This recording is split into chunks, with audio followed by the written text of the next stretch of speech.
Hello everyone, welcome back to the AAS YouTube channel, and this module is going down in the lead editor series, and I'm super glad to have Chris Conselice with us today. Hey Chris. Hello. How you doing today? I'm doing good. Good. How are things in, you're in Nottingham, yeah? Yes, great day, very sunny, so can't complain. Got that accent down. Yeah, I've been practicing. I bet, super. So what do you like to do for research, Chris?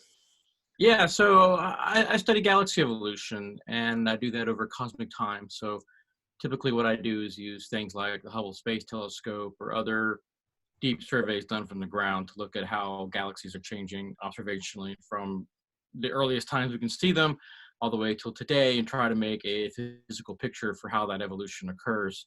In some ways that's competitive with things like a theoretical picture of galaxy formation.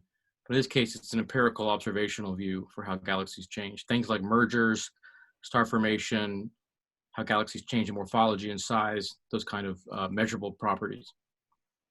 I recall a paper of yours, an article, excuse me, of yours from a few years ago where you reevaluated the number of galaxies in the universe. And I mention it only because it got a little PR, and in my introductory astronomy course, I had a couple of students who apparently, were, keeping up with the news in astronomy, and kindly informed me how wrong I was because of this paper. And I went, hey, I know that guy. Yeah. Well, good for them. Yeah. So you're Factor of 10. So right. People used to think it was a couple 100 billion, but it's a couple of trillion if you do the calculation. Yep. That was a result, yeah. So I'm always curious how people get into the astronomy fields they do, given there's variety of choices. So how did you get into galaxies? I got into galaxies. I've always wanted to do galaxies, so I really started doing astronomy as an undergraduate, and this was in the mid-90s. And galaxies was really an unknown topic back then, and the Hubble Deep Field came out my last year of undergraduate. And so it just was a very fascinating area to go into. And I just thought, galaxies make up most of the universe. So if you want to know what's happening with the universe, a good place to do that is with galaxies. It seemed like that was where a lot of the fundamental questions about cosmology, about everything really, would come from, is looking at galaxies and how they have changed and evolved through time. So that's always been my primary motivation, is sort of the underlying understanding of the entire universe, because galaxies, as Alan Sandage said, are to astronomy what atoms are to physics. They're just the basic thing that you can study. So this has always been the reason I've liked them. Cool. I don't want you to spill the beans on, giveaway stuff, but what are some of your current research projects? So I do quite a bit still with the Hubble Space Telescope, still doing deep surveys. Okay. Things like the frontier fields, looking at lens galaxies, looking at the first galaxies in the universe with that, looking at machine learning, using machine learning a lot now to do things with big surveys like the Dark Energy Survey, trying to come up with morphologies for galaxies. This is not just high redshift, but also nearby galaxies as well. Looking at how we can do things like trace the merger history based on machine learning techniques, using big hydrodynamical simulations, and using machine learning on those and transporting that result to looking at data to derive new things that you otherwise wouldn't be able to do. So learning new techniques to uncover some of these features of galaxies that otherwise are very difficult to do. So sort of the same stuff. So of course, like everyone, really waiting for James Webb to come along. I have lots of stuff that I'm planning to do with that. And so that will really change what I work on in the near future. Cool. So when you say nearby, do you do like M31? No, not that nearby. Not that. So, okay. So what's the lowest redshift that you cover? Oh, I mean, so you would do things just outside the local group would be sort of the lowest redshift. So maybe not nearest groups, but beyond that would be fair game for what I work on. Cool. The local group would be fine, except that it's very hard to really get a full picture of most galaxies in the local group that you can actually analyze in a single way, which is kind of what I do, is just look at pictures and things that have to be like, in a CCD image. So not that you can't do it, it's just really hard. And so we don't tend to. Yep. Yep. So what is your history with the AAS Journals? Yeah, right. So I've been an editor now for about 10 years. And so I started just as a scientific editor. And a few years ago, I began publishing in the AAS Journals before you became a scientific editor? Oh, yeah, sure. So I've been publishing in the APJ and AJ for many years since I really started doing research. It's always been one of the primary journals, of course, like most people, that I published in. And so I always wanted to be an editor. It was always something I thought I would enjoy and thought I could be good at. And I think I'm good at it, but I definitely enjoy it and still have after 10 years. And a few years ago, I became the lead editor of Galaxies and Cosmology Corridor. And so now I basically handle all the papers in the journal which involve cosmology and galaxies. And that is, of course, a big topic. And so my corridor, along with yours, are the two biggest in the whole journal. Yep. So we have a similar amount of work that we have to do, which can be quite a lot sometimes. I know exactly what you're talking about. Yeah. And on occasion, there's overlap because people will do high energy That's true. stuff in galaxies. And so sometimes it goes down Chris's corridor, sometimes it goes down mine, sometimes it's a little debatable which one it can go down. But yeah, between the two of us, we have the bulk. We get a lot. So I'm going to drill down a little bit on that question because, why one would become a scientific editor, because there's lots of motivations for why one might do that. And I'm always curious what people's drive was initially and whether that's still the drive or whether that drive has evolved. One of my main drivers for doing it was the opportunity to make a difference in published papers. Okay. So papers, when we get them, you have to believe in the refereeing process to really be a good editor. You have to believe that it improves papers. Not everyone thinks that. Many people believe that unrefereed papers is the future, where you can just post on the archive, ask for PH, and that's it, and then people can take it or leave it. But if you believe in the refereeing process, you believe that a referee can really help improve a paper. And I certainly believe that for almost all papers, referees make a big difference. If you really believe that, an editor can make a key difference in finding a good referee for managing the process well and for making sure that the paper is improved based on the referee comments. So I've always believed in this process. And so by being an editor, I'm able to facilitate that, to find a good referee for papers and to make sure that the paper is improved based on those comments. And that just improves all of science. So that's really one of my big motivations is to be part of that process. And I've always been fascinated by papers, by how papers relate to each other, how people work on certain area or change areas. This is sort of a thing I've always been good at keeping track of and knowing about. And so that makes me, I think, a good editor because I know the literature and I know what people are working on quite well in my field. Yep. So as lead editor of the Galaxies and Cosmology Corridor, given that you are one of the largest, roughly how many manuscripts per week on average come down the corridor? It can vary a lot. In fact, recently we've been getting quite a bit. I would say that it's at least 25 or 30 a week come through, something like that. But it can be more than that even.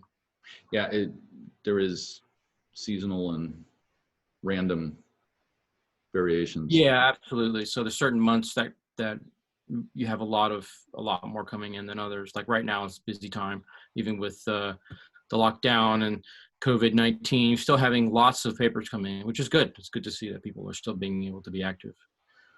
Yeah, it's a little bit of a mixed bag. I find some people have less time because there's more activity, let's say on the home front or teaching responsibilities. But on the other hand, some people have more time, and so I get that. I have children at home, so I'm not doing any science really myself recently. So I get that. But luckily, there are some people who can do it. So Yeah, I have a 17-year-old who just graduated from high school.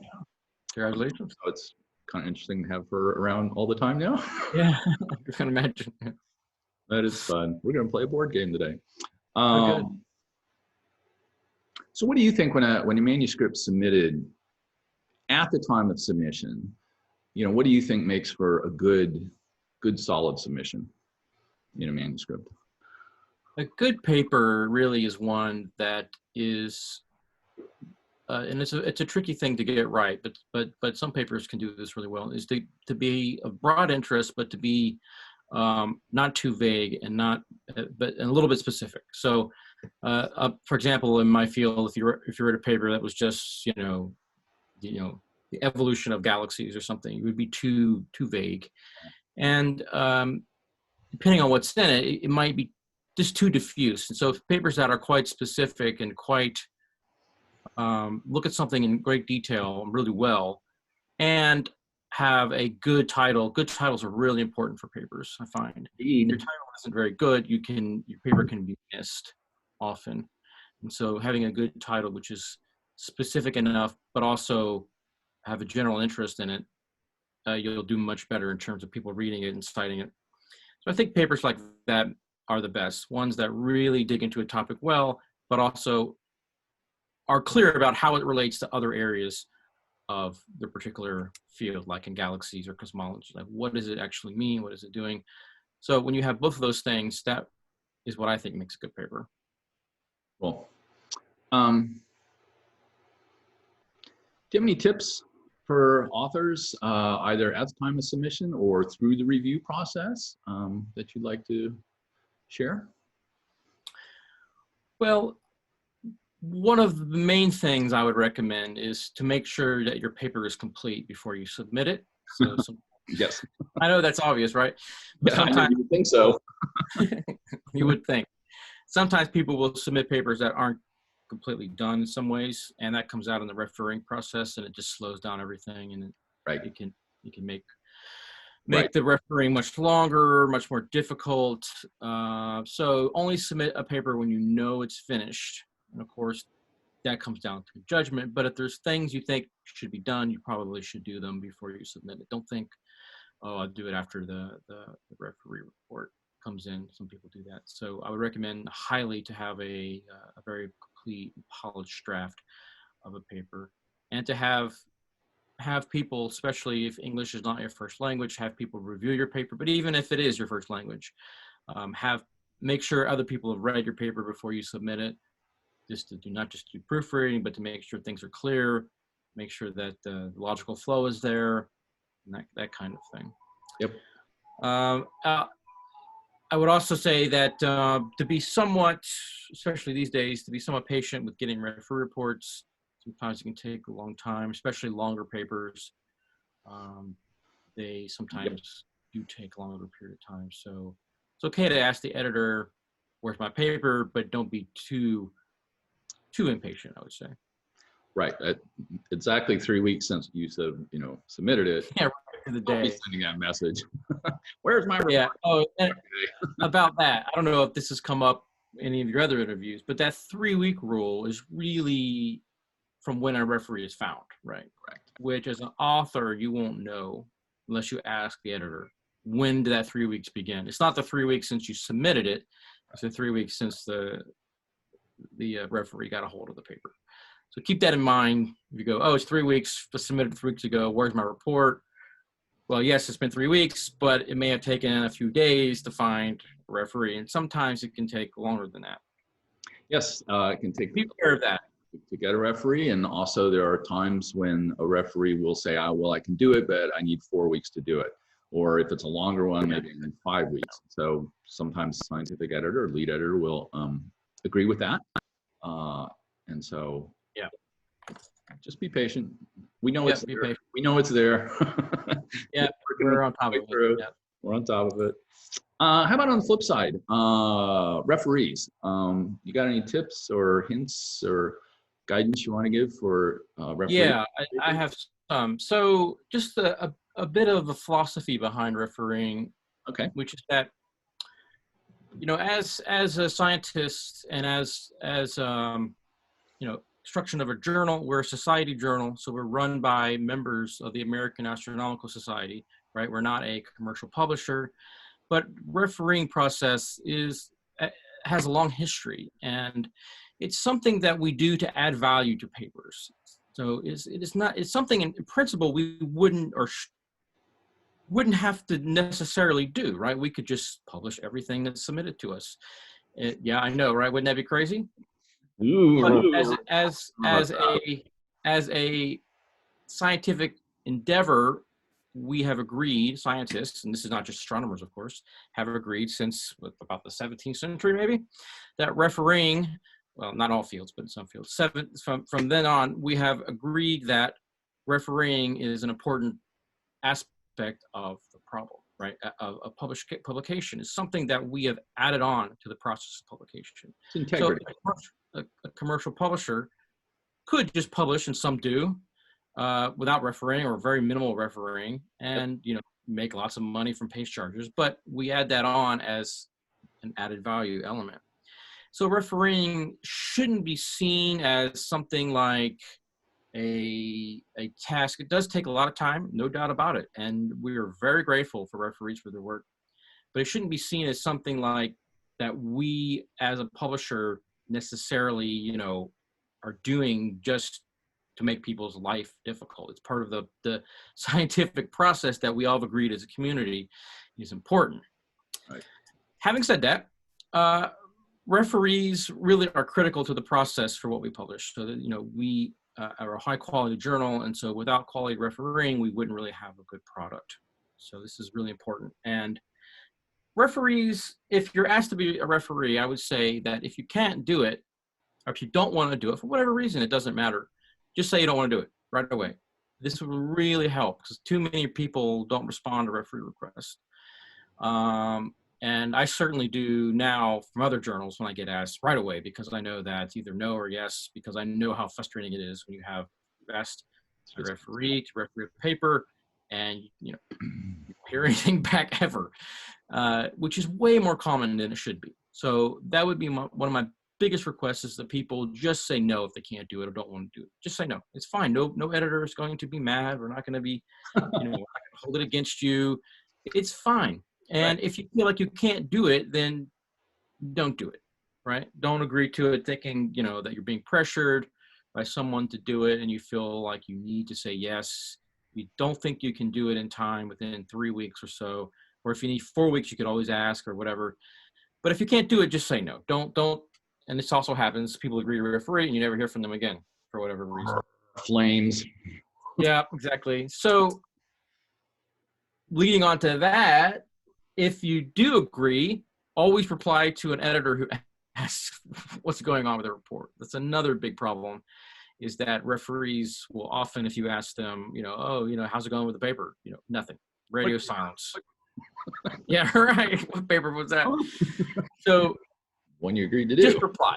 Say, it's we understand people get busy, people, things happen, you haven't done it yet, you haven't even looked at it yet, I get it. We get it, right? So just reply saying, I haven't done it yet, but I hope to have it in the next week, 2 weeks, or whatever. Or even, I can't do it. I've got too much now happening that I didn't expect, and I'm not going to be able to do it. So just, keep in track, with the editor. The editor wants to know what's happening.